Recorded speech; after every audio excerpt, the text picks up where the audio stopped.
Welcome back, you guys, to another episode of On the Line with Cursed Bank Catfishing. First of all, let me go ahead and say thank you for taking the time out of your busy day just to listen to me and to hang out and hear what I got to say. And for those of you who have been commenting on the posts and providing some form of feedback or input, I am forever grateful, because it is thanks to the folks like you that we are able to continue doing the podcast. Really quick before we dive into anything, I just want to go ahead and ask, I know you hear it 1,000 times from any single person in front of a camera and microphone, regardless, but I'm going to do it too. Please, if you're listening and you enjoy the show, leave a like, comment, or subscribe wherever you're listening to. It really helps out the channel and it means the world to me. Now, that being said, we're going to go ahead and finish addressing the questions that we got the last time that I didn't get to. I'm going to address the new goals for the YouTube channel this year in 2026 and what we plan on doing. And just so you guys can be aware, moving forward, especially through the winter, as my 9 to 5 requires me to travel and this begins to be my busiest time of the year, long form content becomes a little more difficult. However, I can promise you that I will always try to do a podcast episode every Sunday as long as I am able. So, with that being said, let's go ahead and jump into this episode of On the Line with Cursed Bank Catfishing. Alright, so the way we're going to work this one out is I've got a couple things I want to let you guys know of what I intend to do for the YouTube channel during the spring and summer and fall of 2026. In addition to that, we're going to mix in the remaining questions that I have gathered from the social media platforms, because some of them I just didn't have enough time to address all of them. So our first question comes from my buddy Austin. This actually comes from our TikTok channel. And the question is, what do you use as catfish bait? In my experience, all the biggest catfish I've ever caught have been with sinker weights on a swivel with a leader coming off with a 0 size hook and a big old night crawler. Seemed to work better than even chicken liver and stuff for me. Well, so, Austin, I'm not sure how much of a avid catfish angler you are. Night crawlers work fantastic for channel cats, and you can catch blues and you can catch flatheads on them. They're typically, if you do catch them, they're what we would call juveniles. And it all depends on the body of water that you're fishing too. If I'm fishing from the bank, like a go-to bait of mine has always been chicken liver. And now when we talk about a 0-aught hook, that's something that I would have to see what you're talking about. Me personally, bank fishing, the smallest that I normally use, and it's for channel cats, I use a 6-aught. If I'm doing just all around fishing, I normally don't go any smaller than an 8.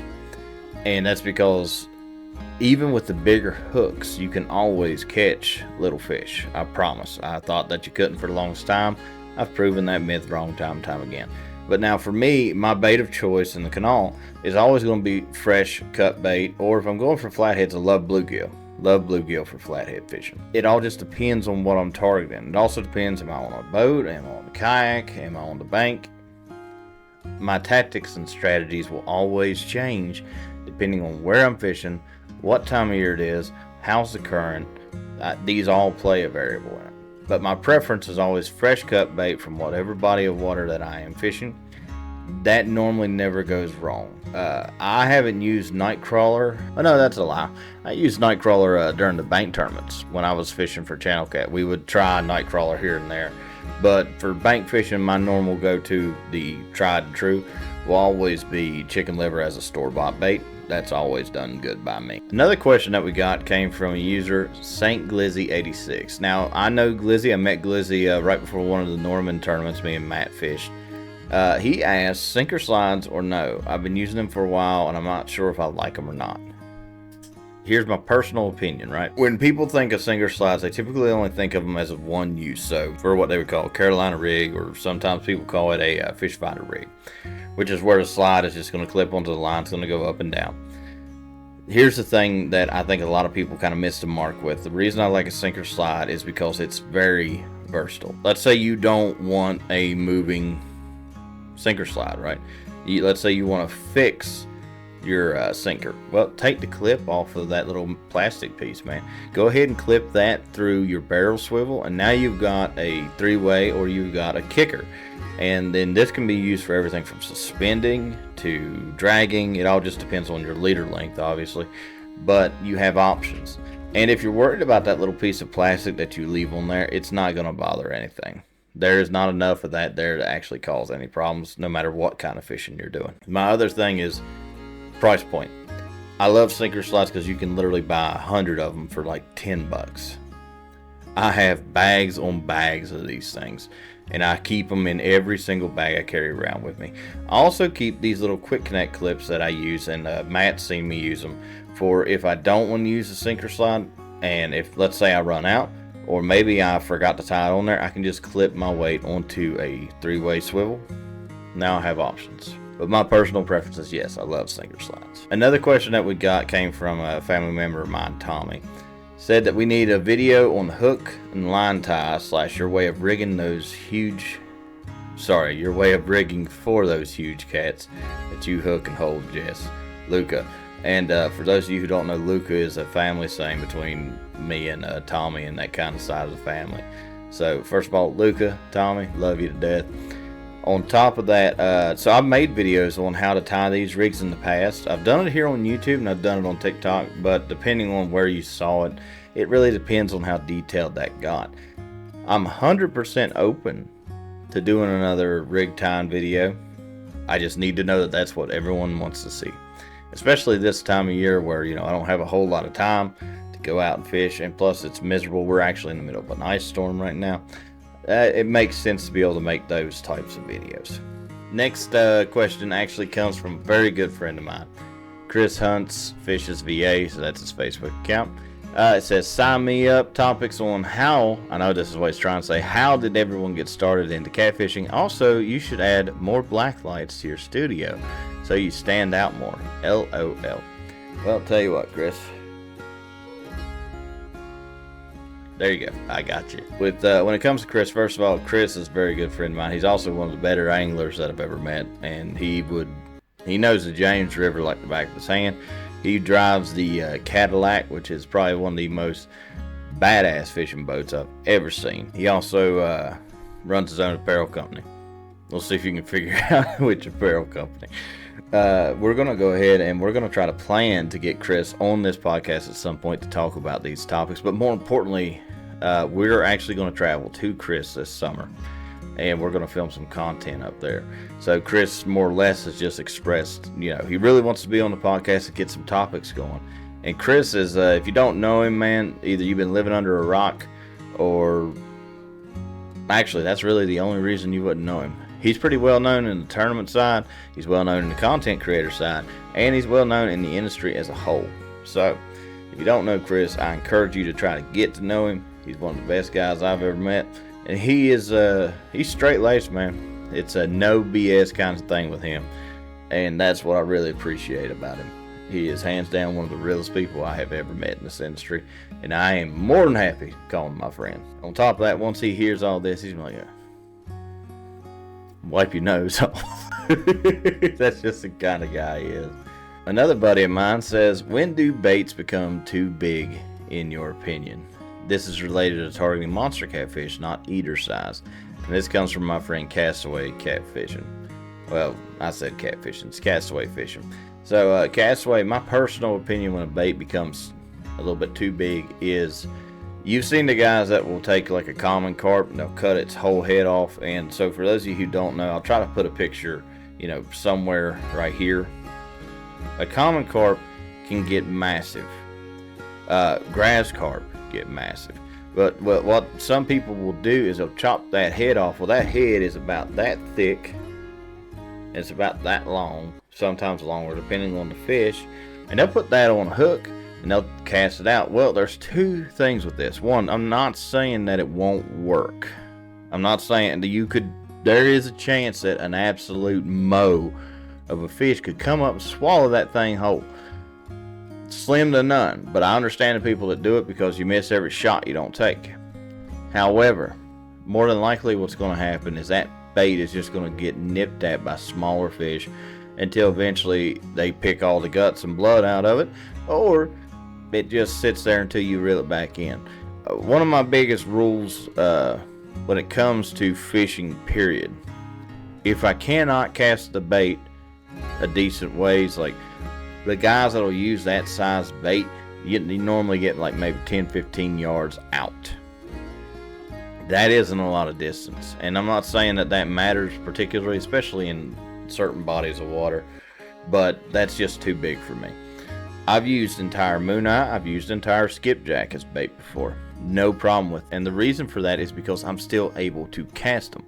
That head by itself, I have seen it could probably weigh right at a little bit over a pound, and that's not even including the sinker that you're attaching onto the rig itself to cast it out. I'm not saying that it works or it don't work, I'm just saying that I think splitting it in half or even just taking pieces off of the carp itself would probably be a better option. But that's just my personal opinion, and that's my experience here in the Kanawha River.